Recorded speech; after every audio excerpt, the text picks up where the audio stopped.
Salam sejahtera.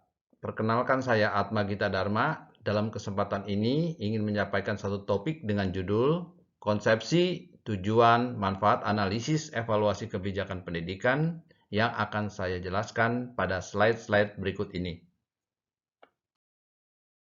Pengertian analisis evaluasi kebijakan pendidikan adalah suatu penerapan analisis dalam bidang pendidikan untuk menjelaskan, menilai, dan menghasilkan pemikiran atau alternatif solusi dalam rangka memecahkan masalah publik sebagai suatu proses pengambilan keputusan dalam bidang pendidikan. Tujuan analisis evaluasi kebijakan pendidikan itu untuk memberikan informasi kepada pembuat kebijakan untuk memecahkan masalah dan meningkatkan kualitas kebijakan yang dibuat oleh pemerintah. Terdapat beberapa alasan perlunya evaluasi pendidikan. Di antaranya adalah apakah formulasi kebijakan dapat dilaksanakan atau tidak.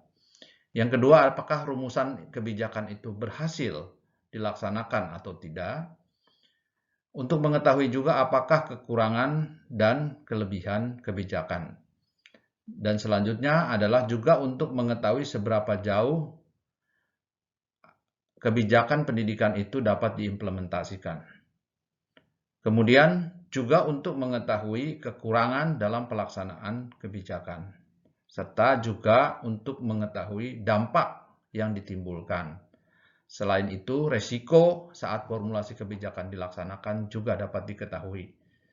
Dan terakhir adalah dapat dilakukannya langkah-langkah perbaikan terhadap kebijakan pendidikan.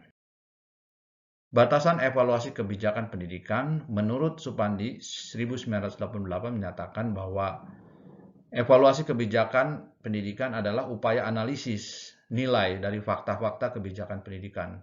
Dan evaluasi ini tidak sekadar mengumpulkan fakta, tetapi sekaligus juga menunjukkan bahwa fakta-fakta tersebut mempunyai nilai dibandingkan kriteria yang telah ditetapkan.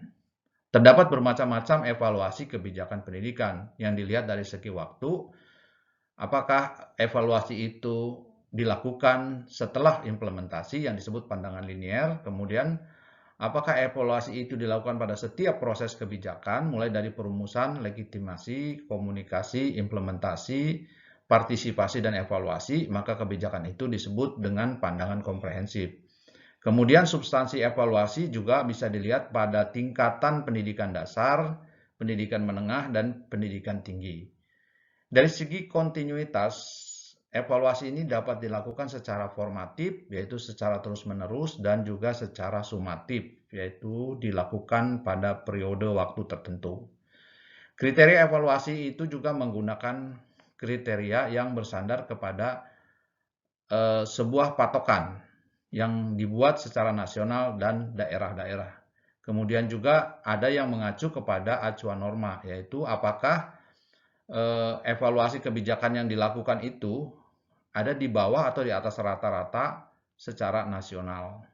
Sasaran dari evaluasi itu dilihat dari sisi proses adalah apakah baik tidaknya proses kebijakan pendidikan itu dilakukan, kemudian dari sisi dampak, apakah dampak yang ditimbulkan itu oleh kebijakan pendidikan terhadap masyarakat dan sasarannya. Kemudian terdapat juga sisi periodisasi evaluasi yang dilakukan pada waktu-waktu tertentu.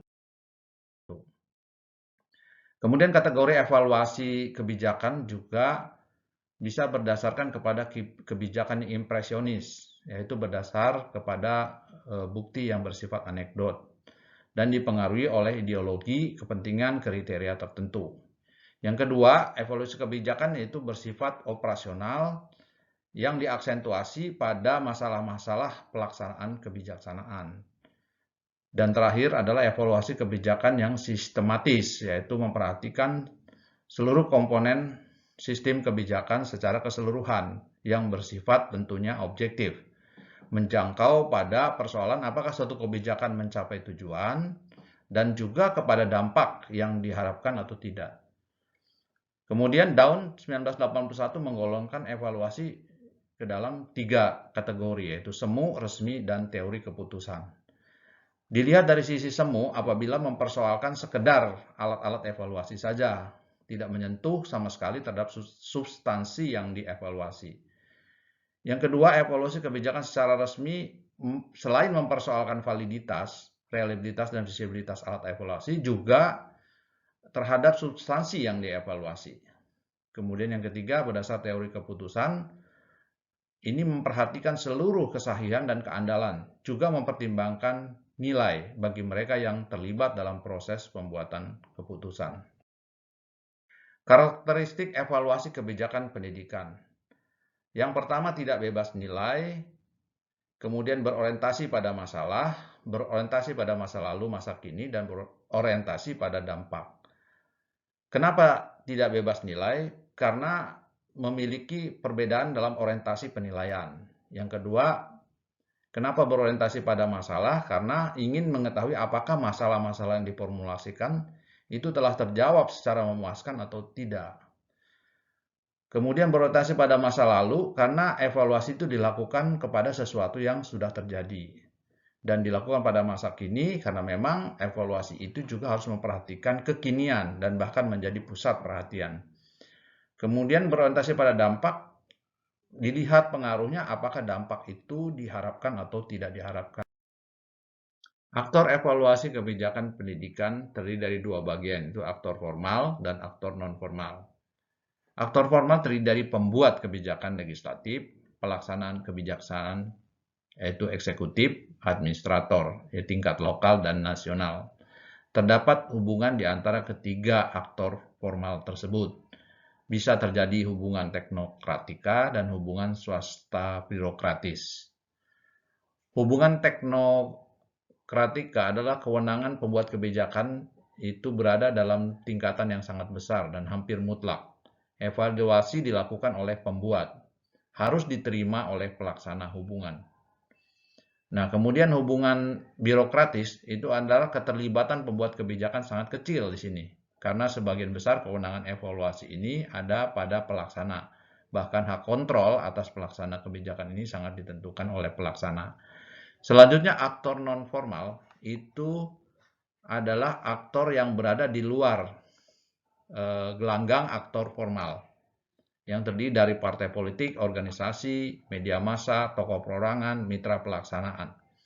Nah, keterlibatan aktor-aktor kebijakan non-formal yang berada di luar gelanggang ini tidak jarang antara aktor-aktor formal dan non-formal tersebut bekerja sama atau membentuk suatu forum dalam rangka membuat penilaian menyeluruh terhadap kebijakan sehingga didapatkan satu hasil penilaian yang lebih komprehensif.